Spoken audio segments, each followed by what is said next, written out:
வணக்கம் 6 மணி செய்திகளுக்கு வரவேற்பது நான் நந்தா. தொடர்ந்து ஒரு நிமிட செய்தி தொகுப்புகளை பார்க்கலாம். சென்னையில் பல்வேறு இடங்களில் கனமழை கொட்டி தீர்த்ததால் ஆங்காங்கே தண்ணீர் தேங்கி உள்ளது. குளிர்ச்சியான வானிலையால் மக்கள் மகிழ்ச்சி அடைந்துள்ளனர். வளிமண்டல கீழடுக்கு சுழற்சி காரணமாக சென்னையில் கனமழை கொட்டி தீர்த்தது. கோயம்பேடு, அண்ணாநகர், திருமங்கலம், முகப்பேறு, வடபழனி, கோடம்பாக்கம், நுங்கம்பாக்கம் உள்ளிட்ட இடங்களில் மழை பெய்தது. இதனால் சாலையில் தாழ்வான இடங்களில் தண்ணீர் சூழ்ந்தது.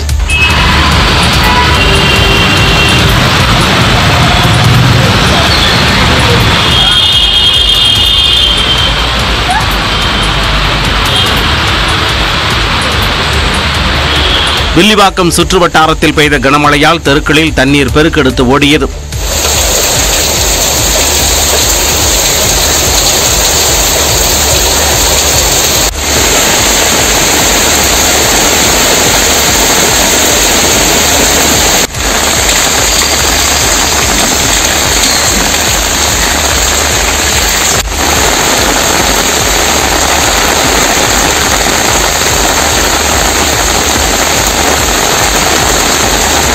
சென்னை மதுரவாயிலில் கனமழை காரணமாக சாலைகளில் தாழ்வான இடங்களில் தண்ணீர் சூழ்ந்தது. இதனால் மக்கள் அவதியடைந்தனர். சாலைகளில் தண்ணீர் தேங்கியதால் வாகனங்கள் ஊர்ந்து சென்றதால் கடும் போக்குவரத்து நெரிசல் ஏற்பட்டது.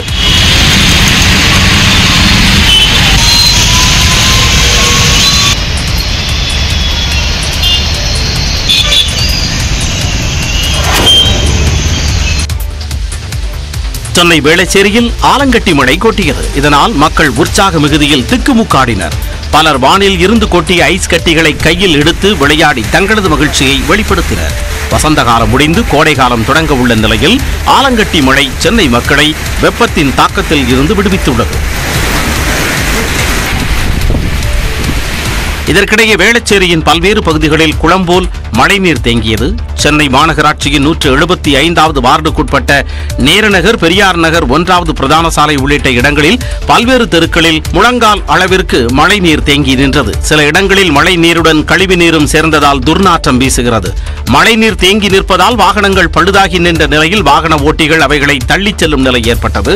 மழைநீர் தேங்குவது குறித்து மாநகராட்சி அதிகாரியிடம் கேட்டபோது மழைநீர் கால்வாயில் அடைப்பு ஏற்பட்டுள்ளதாகவும் அதை அகற்றும் பணியில் 10 ஊழியர்கள் ஈடுபட்டுள்ளதாகவும் கூறினார். சென்னையில் அடுத்த 2 நாட்களுக்கு மழை தொடரும் என்று வானிலை ஆய்வு மையம் தெரிவித்துள்ளது. வளிமண்டல கீழடுக்குகளில் கிழக்கு திசை காற்றும் மேற்கு திசை காற்றும் சந்திப்பதால் தமிழ்நாட்டில் மழைக்கு வாய்ப்புள்ளதாக தெரிவிக்கப்பட்டுள்ளது. அதன்படி தமிழ்நாடு, புதுச்சேரி, காரைக்கால் பகுதிகளில் வரும் 20ஆம் தேதி வரை இடி மின்னலுடன் மிதமான மழை பெய்யக்கூடும் என்றும், சென்னையில் அடுத்த 2 நாட்களுக்கு ஒரு சில இடங்களில் இடி மின்னலுடன் கூடிய மிதமான மழை பெய்யக்கூடும் என்றும் குறிப்பிடப்பட்டுள்ளது. மேலும் ஆந்திர பிரதேச கடலோர பகுதிகள் மற்றும் மத்திய மேற்கு வங்கக்கடல் பகுதிகளில் பலத்த சூறாவளி காற்று வீசக்கூடும் என்பதால் 2 நாட்களுக்கு மீனவர்கள் கடலுக்கு செல்ல வேண்டாம் என்று அறிவுறுத்தப்பட்டுள்ளது. இதனிடையே சென்னையில் செய்தியாளர்களிடம் பேசிய வானிலை ஆய்வு மையத்தின் தென்மண்டல இயக்குநர் பாலச்சந்திரன், கிழக்கு திசை காற்றும் மேற்கு திசை காற்றும் சந்தித்ததால் தான் சென்னையில் மழை பெய்ததாக விளக்கம் அளித்தார். கோடை காலத்தில் ஏற்படக்கூடிய இயல்பாக இருக்கிறது. கோடை காலத்தில் பொறுத்த வரைக்கும் வங்கக்கடல் பகுதியில் ஹை பிரஷரும் லோ பிரஷர், இங்கேயும் ஒரு ஹை பிரஷர் இருக்கும். இந்த ரெண்டுக்கு இடைப்பட்டு இருக்கும்போது விண்ட் டிஸ்கண்டினியூட்டின்னு சொல்லுவாங்க. அதுதான் கிழக்கு திசை காற்றும் மேற்கு திசை காற்றும் சந்திக்கின்ற பகுதி உள்பகுதியில் நிலவுகிறது. மத்திய பிரதேசம் வரை, தென் தமிழகத்திலிருந்து மத்திய பிரதேசம் வரை நிலவக்கூடிய பகுதி. இந்நிலையில் ஈரோடு மாவட்டம் தாளவாடி, ஆசனூர், சூசைபுரம் பகுதிகளில் 1 மணி நேரம் பலத்த மழை பெய்தது. தொட்டக்கஞ்சனூர் அருகே சாலையோர மரக்கிளை முறிந்து சாலையில் விழுந்தது. அதை பொதுப்பணித்துறையினர் அகற்றினர்.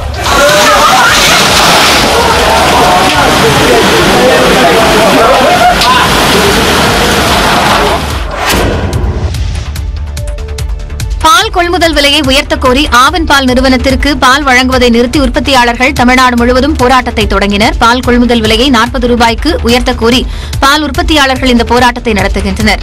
அதன்படி சேலம் மாவட்டம் பாகல்பட்டி பால் உற்பத்தியாளர் கூட்டுறவு சங்கத்தில் 100கணக்கான பால் உற்பத்தியாளர்கள் பால் வழங்க மறுத்து போராட்டத்தில் ஈடுபட்டுள்ளனர். அவர்களுடன் அதிகாரிகள் பேச்சுவார்த்தை நடத்தியும் அவர்கள் போராட்டத்தை கைவிடவில்லை. சொசைட்டில 3000 லிட்டர் பால் வாங்குறாங்கன்னு வச்சுக்கோங்களேன். இந்த பாலை தனியாருக்கு அவங்க இன்னைக்கு என்ன பண்ணுவாங்க, இன்னைக்கு இன்னொரு ரேட்டு கொடுத்து வாங்கிடுவாங்க. மக்கள் தனியாருக்கு ஊத்த போயிட்டீங்கன்னா மறுபடியும் சங்கத்துக்கு வர்றதுக்கு யோசிப்பாங்க. சங்கம் எவ்வளவு கஷ்டப்பட்டு ஆரம்பிச்சிருக்கோன்றது இவங்க எல்லாருக்குமே தெரியும். இந்த சங்கத்துக்காக எவ்வளவு கஷ்டப்பட்டு தலைவர் வருஷம் வருஷம் போனஸ் கொடுக்கறாரு, இன்சென்டிவ் கொடுக்கறாரு. இதே தனியார் நிறுவனத்துல எந்த இதுவும் கிடையாதுங்க. இதனிடையே சென்னை சோழிங்கநல்லூரில் உள்ள பால் பண்ணையில் பால் விநியோகம் வழக்கம் போல நடைபெற்று வருவதாக அதிகாரிகள் தெரிவித்தனர். முழுவதும் பால் விநியோகம் சீராக நடைபெற்று வருவதாக பால்வளத்துறை அமைச்சர் நாசர் கூறினார். திருவள்ளூரில் செய்தியாளர்களிடம் பேசிய அவர், அதிமுகவின் தூண்டுதலின் பேரில் ஒரு சில இடங்களில் பால் உற்பத்தியாளர்கள் போராட்டம் நடத்தி வருவதாக குற்றம் சாட்டினார்.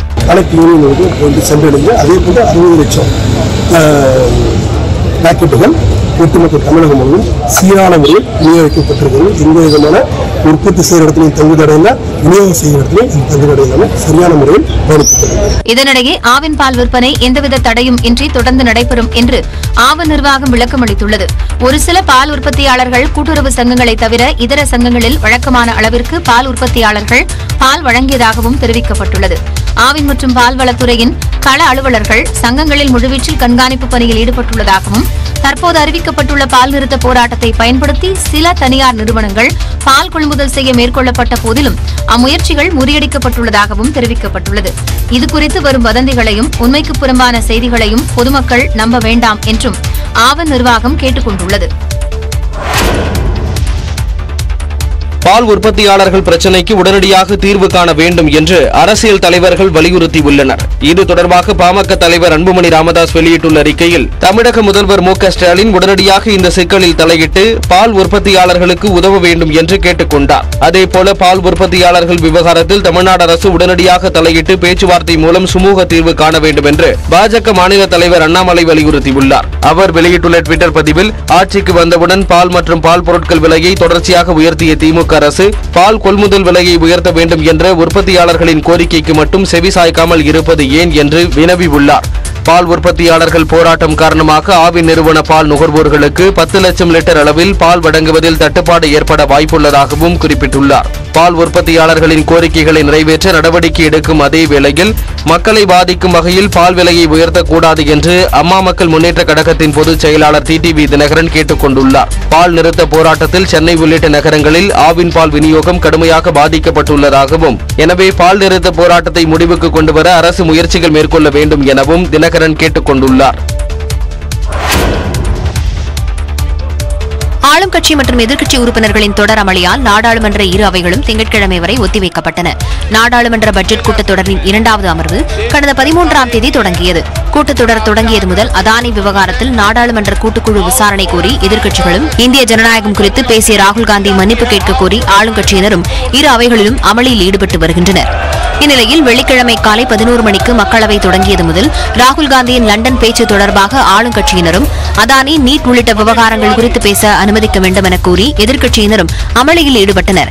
சபாநாயகரின் இருக்கை அருகே வந்து உறுப்பினர்கள் முழக்கங்களை எழுப்பியதால் அவையை திங்கட்கிழமை வரை ஒத்திவைப்பதாக சபாநாயகர் ஓம் பிர்லா அறிவித்தார். हाउस ऑर्डर में आएगा, माननीय सदस्य सबको मौका देंगे, लेकिन हाउस ऑर्डर में आना चाहिए। आप नहीं चलाना चाहते। सदन की कार्रवाई सोमवार दिनांक 20 मार्च 2023 को 11 बजे तक के लिए स्थगित की जाती है. இதேபோல் மாநிலங்களவை கூடியது முதல் கூச்சல் குழப்பம் நீடித்தது. இதனால் மாநிலங்களவையும் திங்கட்கிழமை வரை ஒத்திவைக்கப்பட்டது.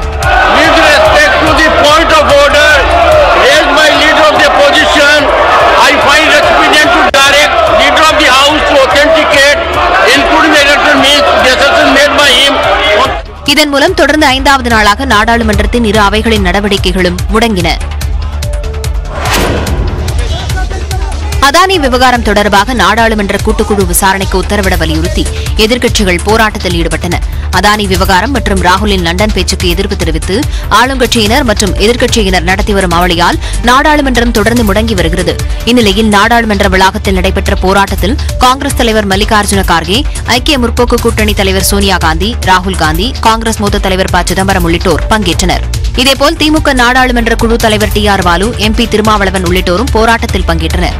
அப்போது மத்திய அரசுக்கு எதிராக பதாகைகளை ஏந்தியவாறு முழக்கங்கள் எழுப்பப்பட்டன. லண்டன் பேச்சு விவகாரத்தில் ராகுல் காந்தி மன்னிப்பு கேட்க வாய்ப்பில்லை என்று காங்கிரஸ் கட்சியினர் தெரிவித்தனர். All opposition parties are demanding to constitute joint parliamentary committee to investigate the Adani scam.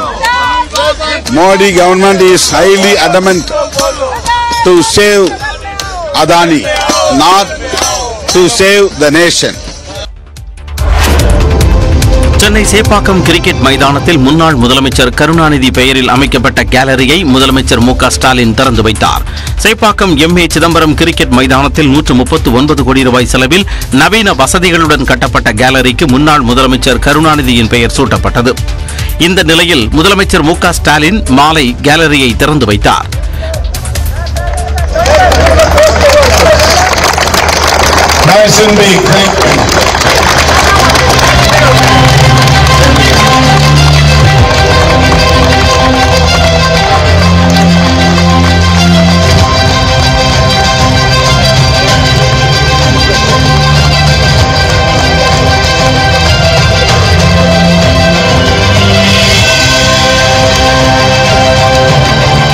விளையாட்டுத்துறை அமைச்சர் உதயநிதி ஸ்டாலின், ஐசிசி முன்னாள் தலைவர் சீனிவாசன், சிறப்பு விருந்தினராக MS தோனி, பிராவோ உள்ளிட்டோர் இந்த நிகழ்ச்சியில் பங்கேற்றனர்.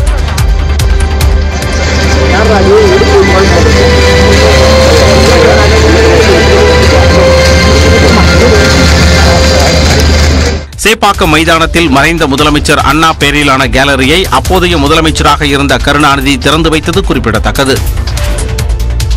தமிழ்நாடு உள்ளிட்ட 7 மாநிலங்களில் ஒருங்கிணைந்த ஜவுளி பூங்கா அமைக்கப்படும் என்று பிரதமர் நரேந்திர மோடி அறிவித்துள்ளார். இது தொடர்பாக தனது டுவிட்டர் பக்கத்தில் பதிவிட்டுள்ள பிரதமரின் மித்ரா திட்டத்தின் கீழ் தமிழ்நாடு, தெலுங்கானா, கர்நாடகா, மகாராஷ்டிரா, குஜராத், மத்திய பிரதேசம் மற்றும் உத்தரப்பிரதேசம் ஆகிய மாநிலங்களில் ஜவுளி பூங்காக்கள் அமைக்கப்படும் என தெரிவித்துள்ளார். இந்த திட்டத்தின் மூலம் லட்சக்கணக்கான வேலைவாய்ப்புகள் உருவாகும் என்றும் கோடிக்கணக்கான ரூபாய் மதிப்பில் முதலீடுகளை ஈர்க்கும் என்றும் மோடி குறிப்பிட்டுள்ளார். மேக் இன் இந்தியா போன்றவற்றிற்கு ஒரு சிறந்த எடுத்துக்காட்டாக இந்த திட்டம் அமையும் என்றும் பிரதமர் தெரிவித்துள்ளார். இயற்கையாக உருவாக்கப்படும் நூல்களை கொண்டு பன்னாட்டை கவரும் வகையில் ஆடை தயாரிப்பில் ஈடுபடுவதை குறிக்கும் வகையில் 5F என இந்த அறிவிப்பில் குறிப்பிட்டுள்ளார். பொதுத் தேர்வுகளில் மாணவர்கள் பங்கேற்காத விவகாரம் தொடர்பாக சிறப்பு பள்ளி மேலாண்மை குழு கூட்டம் நடத்த பள்ளி கல்வித்துறை உத்தரவிட்டுள்ளது. 12ஆம் வகுப்பு பொதுத் தேர்வில் 50,000 மாணவர்கள் பங்கேற்காதது அதிர்ச்சியை ஏற்படுத்தியது. இந்நிலையில் 11 மற்றும் 12ஆம் வகுப்பு பொதுத் தேர்வில் பங்கேற்காத மாணவர்கள் தொடர்பாக அடுத்த மாதம் 10ஆம் தேதி சிறப்பு பள்ளி மேலாண்மை குழு கூட்டம் நடத்த உத்தரவிடப்பட்டுள்ளது. தேர்வில் பங்கேற்காத மாணவர்களின் விவரங்களை தயாரித்து கூட்டத்தில் பங்கேற்க செய்ய வேண்டும் என்றும் அந்த மாணவர்கள் சிறப்பு தேர்வு எழுத நடவடிக்கை எடுக்க வேண்டும் என்றும் தெரிவிக்கப்பட்டுள்ளது. 10ஆம் வகுப்பு பொதுத் தேர்வு அடுத்த மாதம் 6ஆம் தேதி தொடங்க உள்ள நிலையில் வரும் 24ஆம் தேதி அவர்களுக்கான மேலாண்மை குழு கூட்டம் நடத்தப்பட உள்ளது. 10ஆம் வகுப்பு பொதுத் தேர்வு எழுத பதிவு செய்துள்ள மாணவர்கள் பெற்றோருடன் பள்ளி மேலாண்மை குழு கூட்டத்தில் பங்கேற்க செய்ய வேண்டும் என்றும் நீண்ட நாள் பள்ளிக்கு வராத மாணவரை கண்டறிந்து தேர்வின் முக்கியத்துவம் குறித்து விழிப்புணர்வை ஏற்படுத்தி தேர்வு எழுத வைக்க வேண்டும் என்றும் தலைமை ஆசிரியர்களுக்கு உத்தரவிடப்பட்டுள்ளது. அண்மையில் MP திருச்சி சிவா வீட்டில் தாக்குதல் நடத்தப்பட்ட நிலையில் தற்போது அமைச்சர் KN நேரு திருச்சி சிவாவை சந்தித்து பேசி வருகிறார். காட்சிகளை நேரலில் பார்க்கலாம்.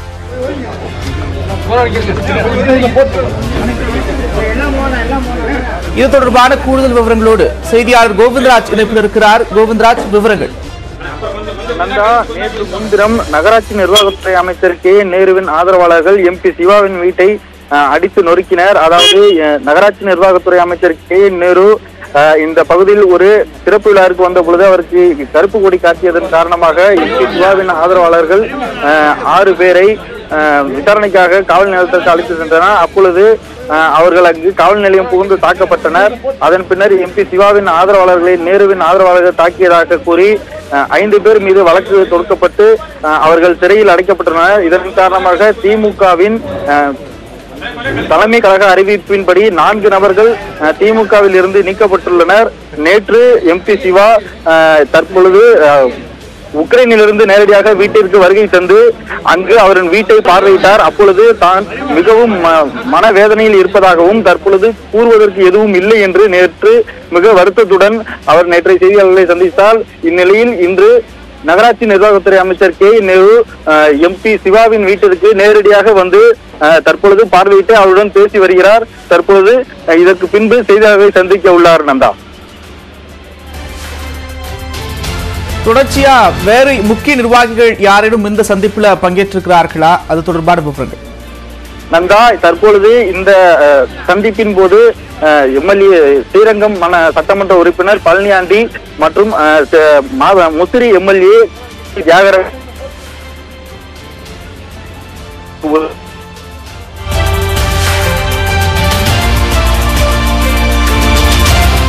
திருச்சி சிவா வீட்டின் மீது சமீபத்தில் தாக்குதல் நடத்திய நிலையில் தற்போது அமைச்சர் கே நேரு அவரை சந்தித்து பேசி வருகிறார். விவரங்களை செய்தியாளர் கோவிந்தராஜ் வழங்க கேட்டும். விவரங்களுக்கு நன்றி கோவிந்தராஜ். இடைவேளைக்கு பிறகு மற்ற செய்திகளை பார்க்கலாம்.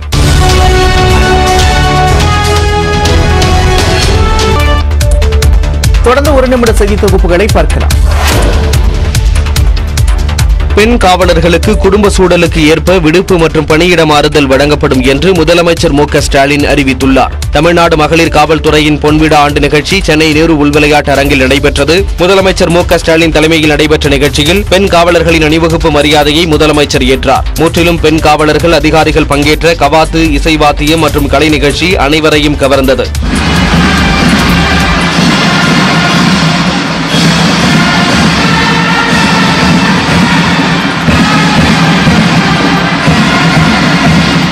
பெண் காவலர்களின் சாகசங்களை முதலமைச்சர் கண்டு ரசித்தார்.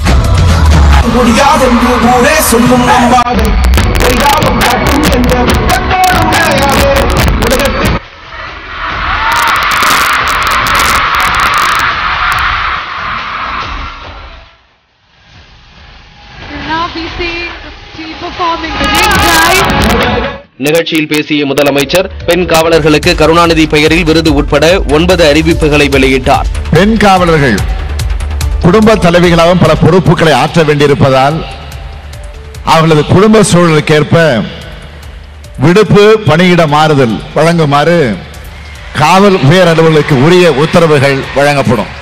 தமிழ்நாடு காவல்துறையில் அவள் என்ற திட்டத்தையும் முதலமைச்சர் தொடங்கி வைத்தார். புலம்பெயர் தொழிலாளர்கள் விவகாரத்தில் பின்விளைவுகளை யோசிக்காமல் பொறுப்பற்ற முறையில் பதிவிட்டது ஏன் என பாஜக நிர்வாகி பிரசாந்த் உம்ராவுக்கு உயர்நீதிமன்ற மதுரை கிளை கண்டனம் தெரிவித்துள்ளது.